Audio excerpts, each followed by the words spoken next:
Good morning, students. Play English literature paper 1 में जो prescribed है उसका अध्ययन कर रहे हैं.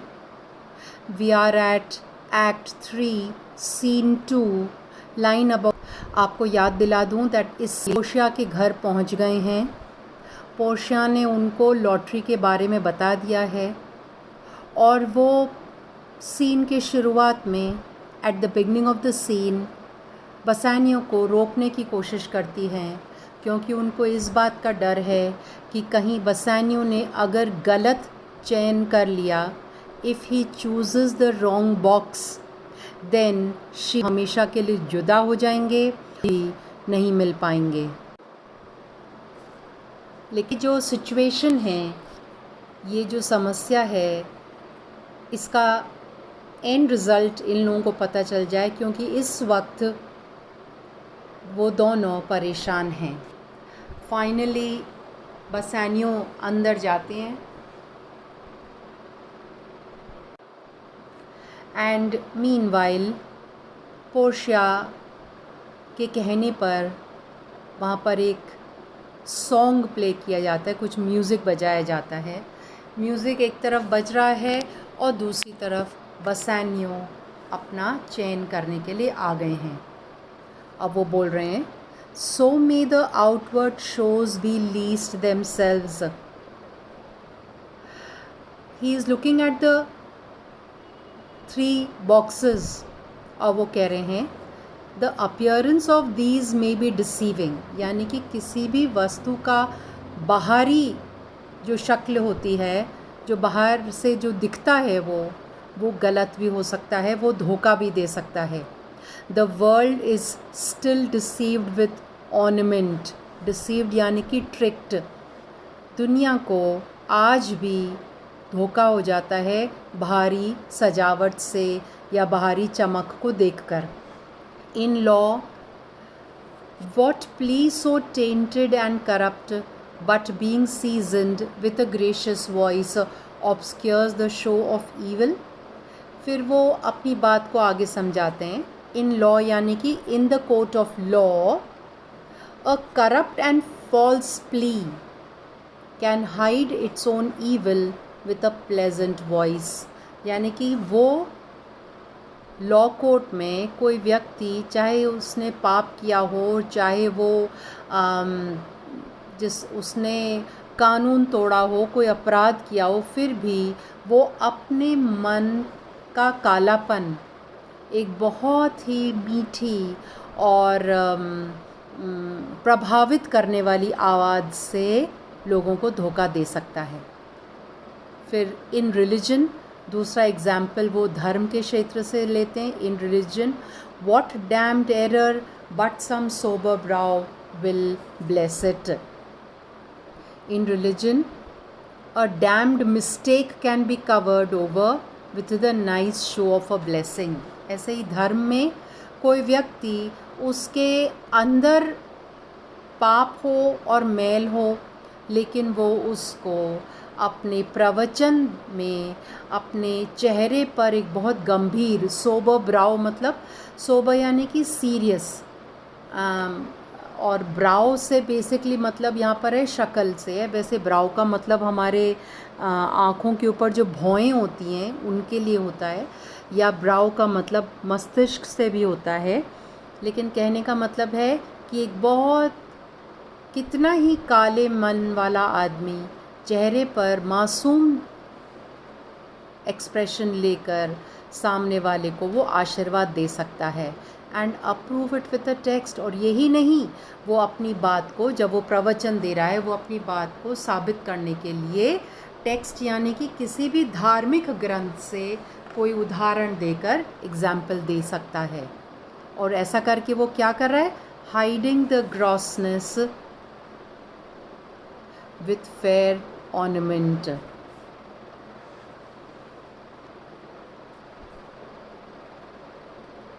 ग्रॉसनेस यानी कि किसी चीज़ का मैलापन, गंदापन, गंदगी, उसको छुपाने के लिए वो क्या करते हैं?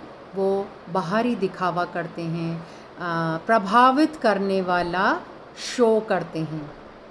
There is no vice so simple but assume some mark of virtue on his outward parts.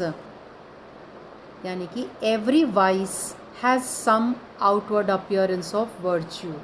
कोई भी बुरी आदत या बुरे गुण किसी में, अवगुण रादर, बुरे गुण तो नहीं हो सकते, किसी के अवगुण को छुपाना बहुत आसान है जब हम बाहर से आउटवर्ड पार्ट्स यानी कि बाहरी तौर पर हम उसमें गुण, वर्च्यू यानी कि गुण का दिखावा करें.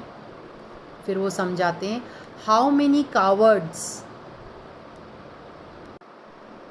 says, how many cowards whose hearts are all as false as stairs of sand, wear yet upon their chins the beards of Hercules and frowning Mars, who inward searched have livers white as milk, and these assume but valor's enforcement to render them redoubted.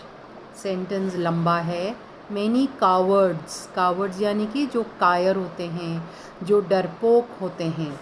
whose hearts are all as false as stairs of sand, who have disloyal hearts.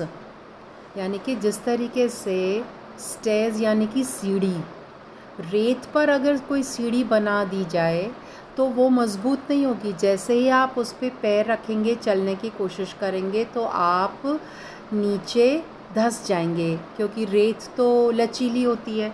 उसी तरीके से कायर लोग, डरपोक लोग भी, wear yet upon the chins the beards of Hercules, यानी वो लोग, they have beards like brave Hercules and the god of war.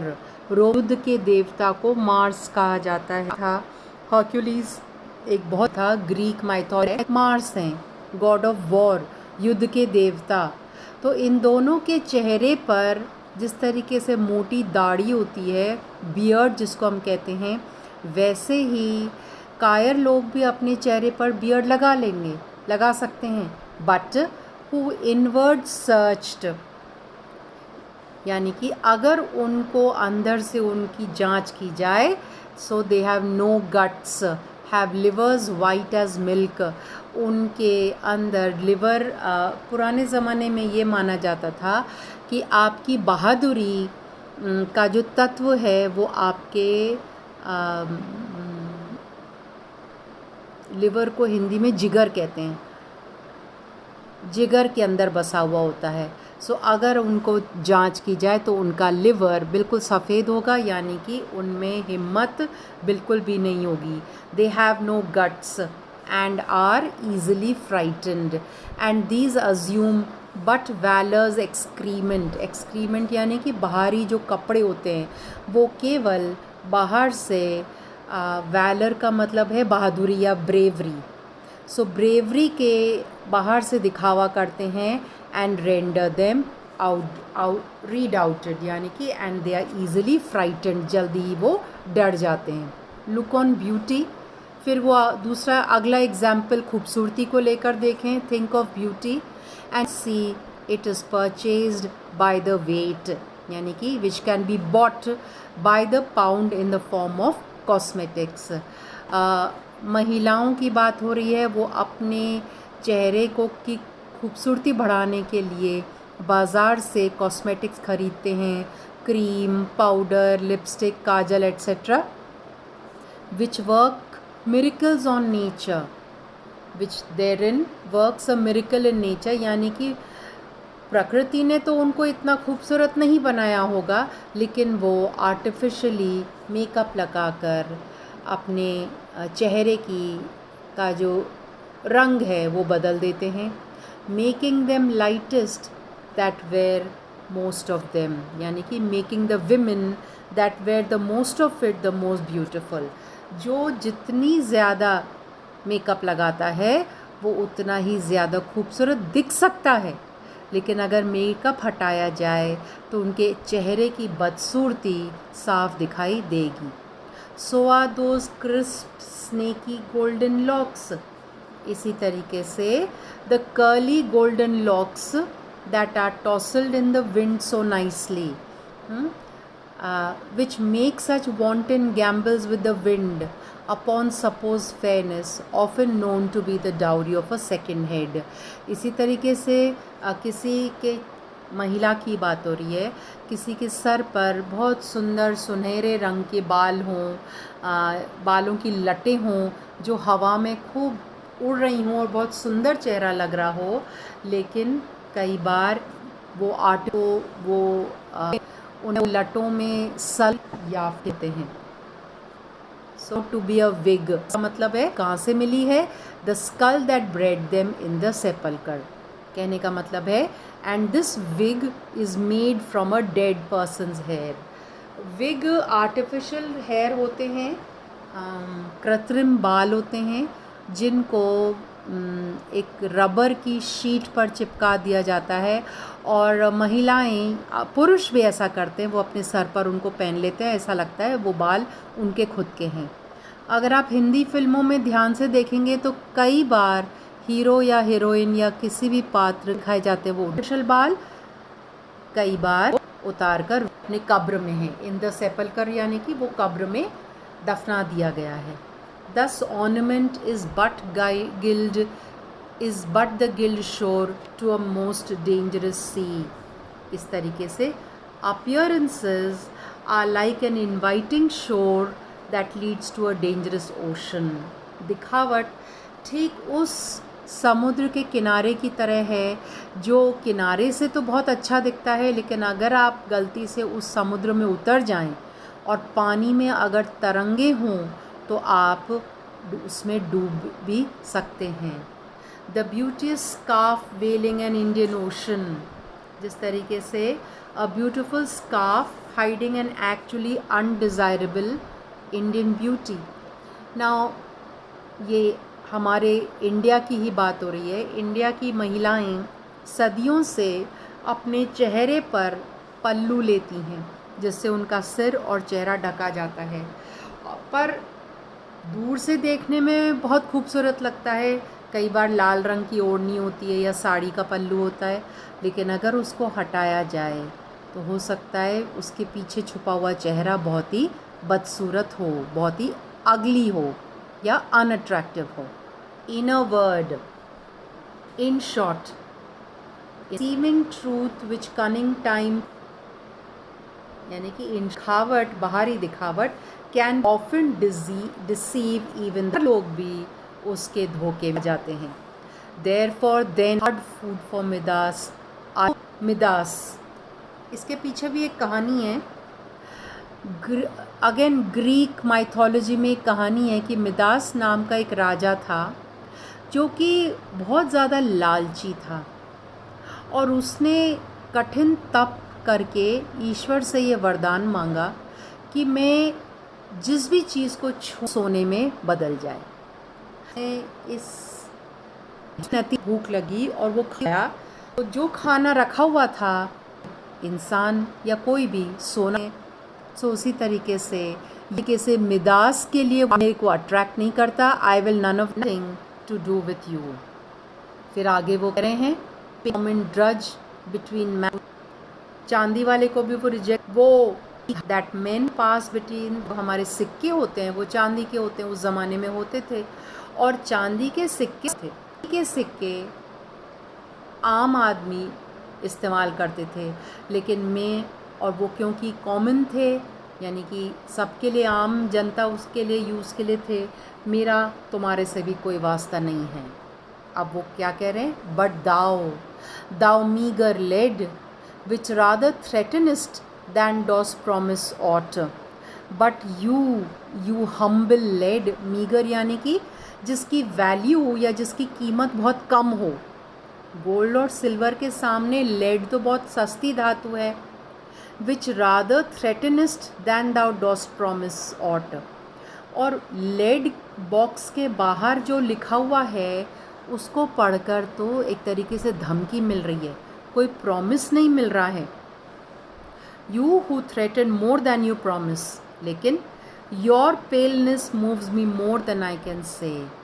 Dai paleness, तुम्हारा जो फीका काला सांवला रंग है, मूव्स मी मोर देन एलिक्वेंस, कितनी ही शब्दों में प्रशंसा की जाए, लेकिन मैं गोल्ड या सिल्वर के प्रति आकर्षित नहीं होऊंगा, मुझे तो ये लेड ही चाहिए। एंड हियर चूज़ आई।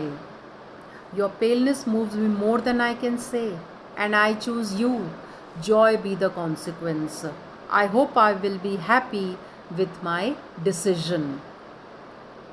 का मेरे को उम्मीद है कि इसका जो कॉन्सिक्वेंस यानी कि रिज़ल्ट या परिणाम, इसका जो परिणाम होगा वो मेरे लिए खुशी लेकर आएगा। अब ये सब पोर्शिया भी देख रही है और सुन रही है, तो वो अपने आप से कहती है